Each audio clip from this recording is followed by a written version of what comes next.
Reasonable, but I will never repay my debt entirely. It seems I have no choice. I must fight this man. I must fight Snake.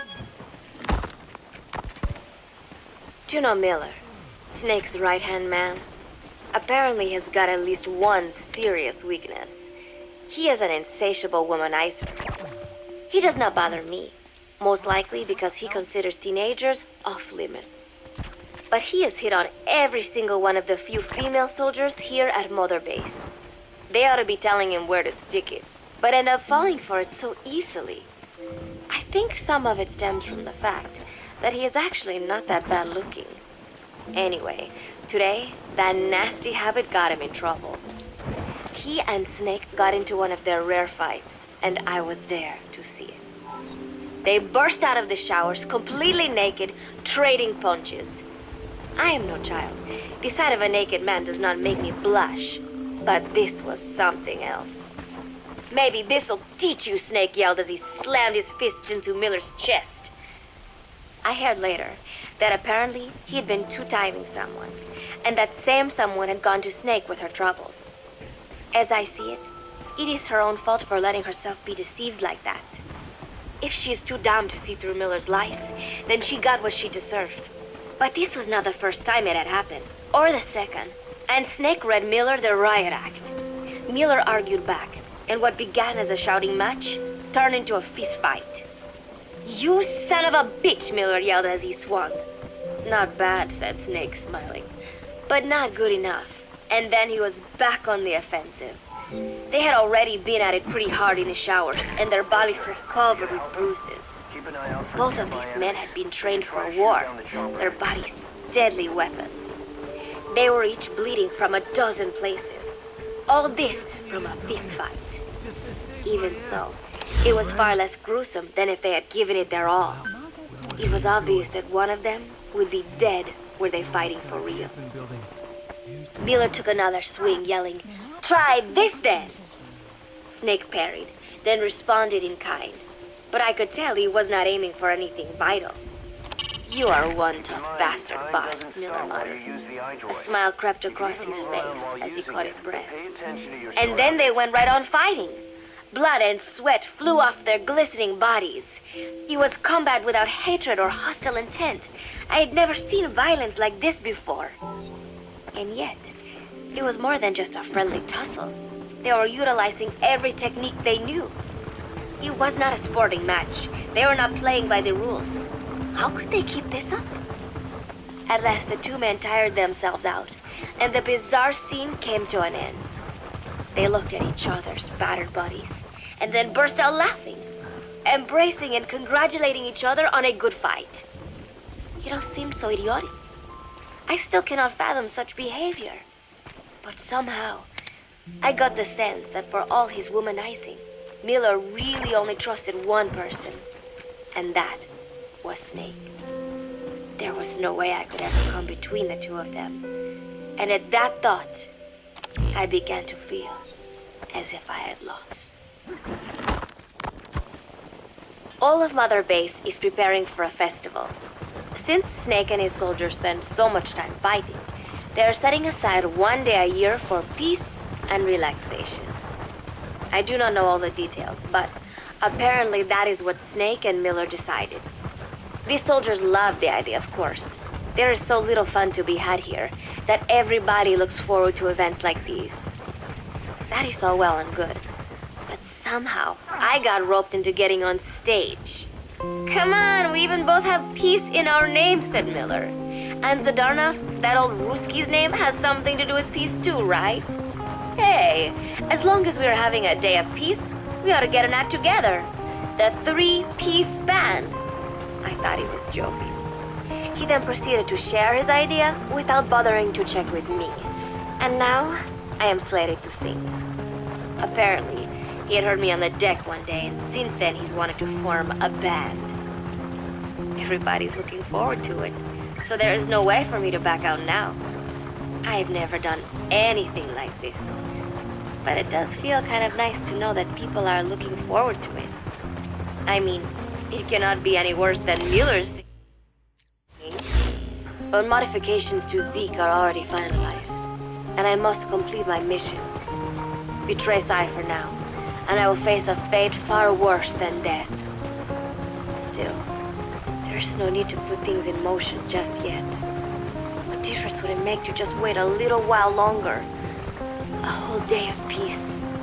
The mission can wait until after that. Can it not? I know I'm only delaying the inevitable. When the day comes, one of us will have to die. Snake. Roger. Dispatching chopper. But still, if I could just come up with some way to stall Cypher, at least until our day of peace. When did I start having thoughts like this? My cover is blown.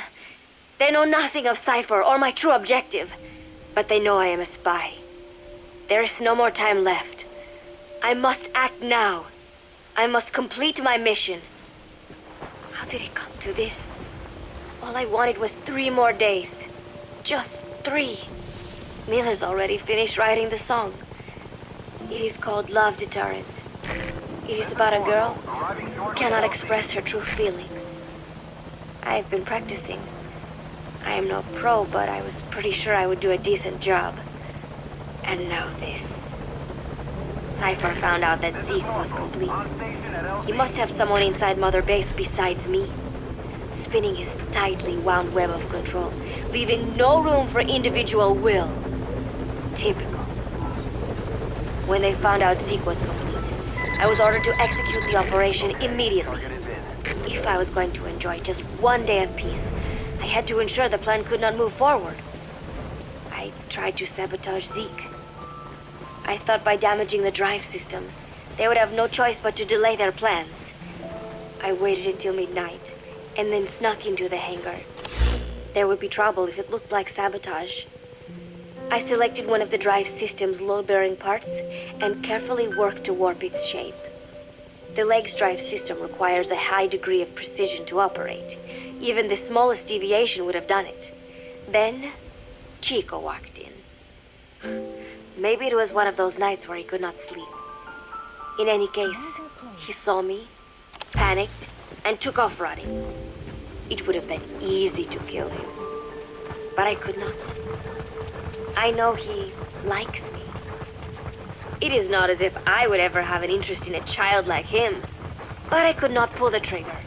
Not at him, not in the back. Will he tell them? Or is there a chance he will keep it a secret? Protect me? No. He knows now. Knows I am not who he thought I was. He ran without even questioning what I was doing. There is no chance he does not know. And soon, all I have built here will end. And if Cypher has another agent among them, if he finds out I tried to sabotage Zeke, this place will no longer be my heaven. Then it is settled. I make my move now. Chico walked in before my sabotage was complete, so Zeke should still be operational.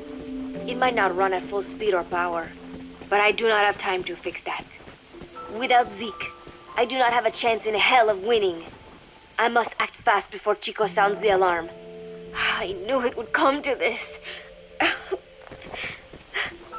I just did not think it would be so soon. It is time, Zeke. Metal Gear Zeke. Activate.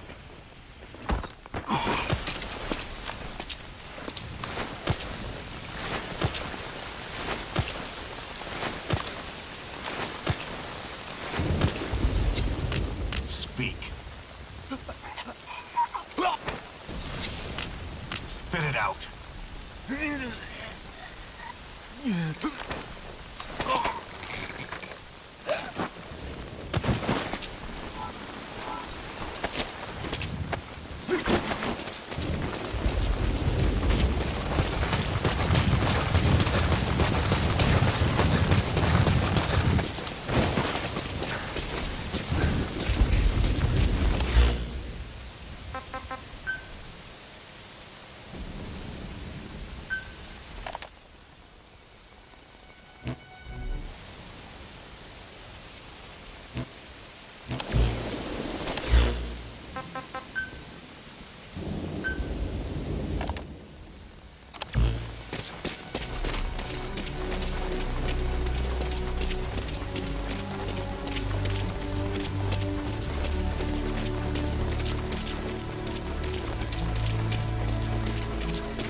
Using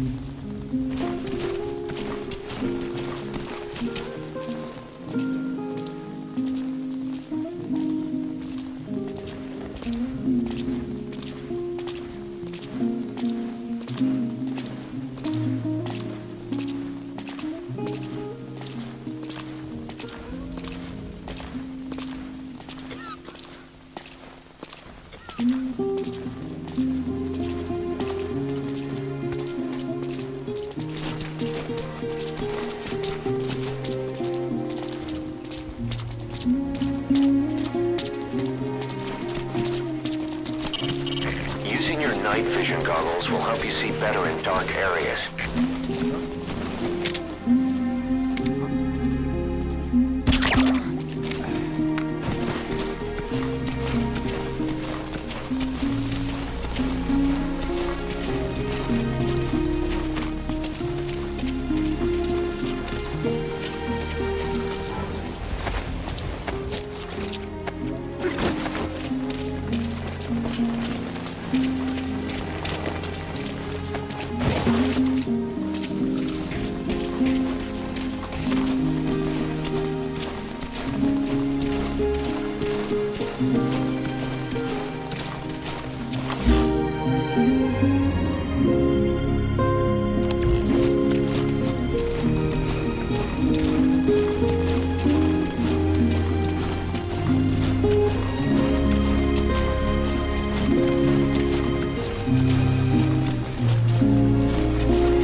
to illuminate the area in front of you in near infrared and display any nearby heat sources.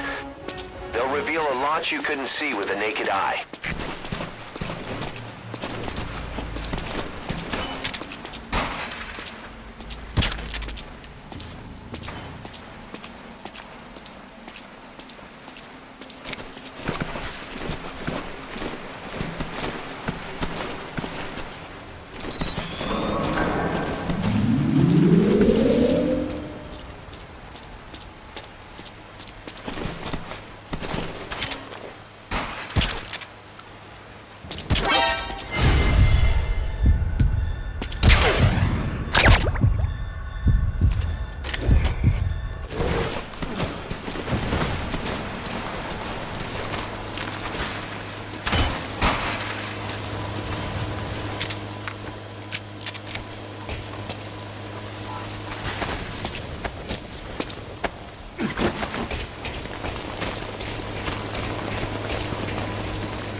CP, the satellites has gone out. Looks like a problem with the power supply.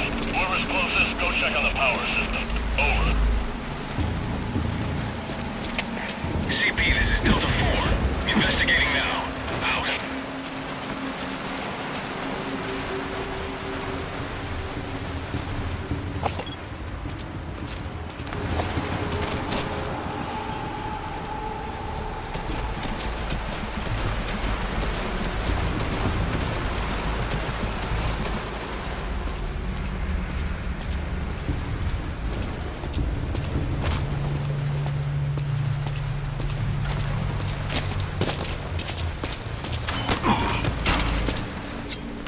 Spit it out. Speak. The map has been updated.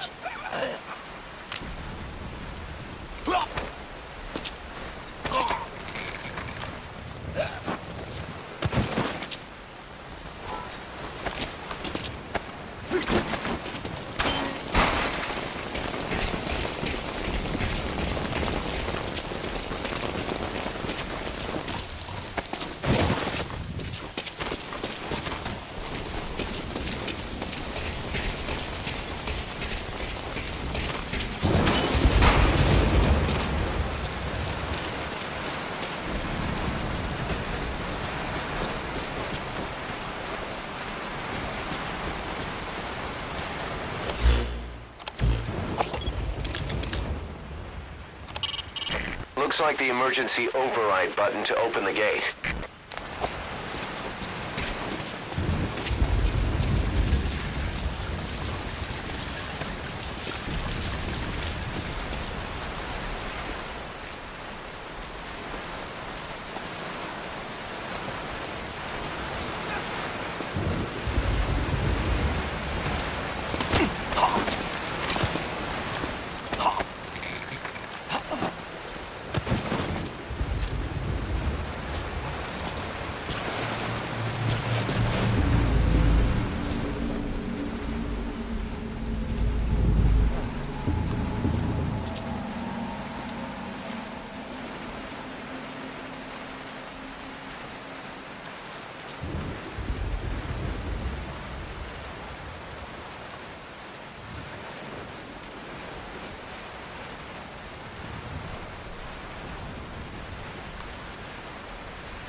Spit it out. Mission info has been updated. That's Boss. Go secure her. That's the admin building.